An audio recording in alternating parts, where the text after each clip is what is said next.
Kryesocialisti, njëherësh kryeministri i vendit Edi Rama, prej 3 ditësh zhvillon takime me të gjithë vartësit e tij, nga ministrat, deputetët e këtë të diel me drejtuesit politik të qarqeve.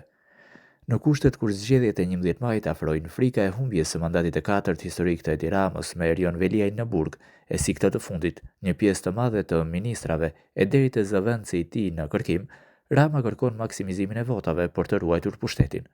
Një gjë të tillë kryeministri po tenton ta bëjë edhe në Kukës. Burimet nga Selia Roz bëjnë me dije se kryeministri Edi Rama i ka kërkuar dorëheqjen kryebashkiakut aktual të Kukësit Albert Halilaj me pretendimin që të garojë si deputet për Kukësin. Kjo kërkesë e kryeministrit Edi Rama vjen në momentet që Halilaj ka patur përplasje të forta me drejtuesin politik të caktuar nga Rama, Eduard Shalsi, i cili shkarkoi shumë persona të besuar të kryebashkiakut nga detyra, përfshirë edhe nënkryetaren Elgida Bilali dhe kushëririn e tij, njëherësh ish kryetari i Bashkisë Kukës Hasan Halilaj.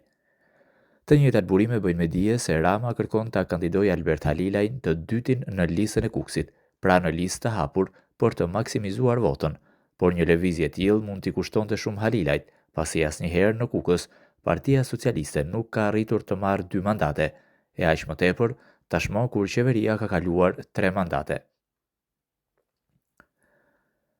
Kjo lëvizje e kryeministrit mund të konsiderohet nga njëra anë tentativë për maksimizimin e votës, e nga ana tjetër djegje e kryebashkiakut pas përplasjeve me Eduard Shalsin, i cili pritet të jetë i pari në listën e Partisë Socialiste.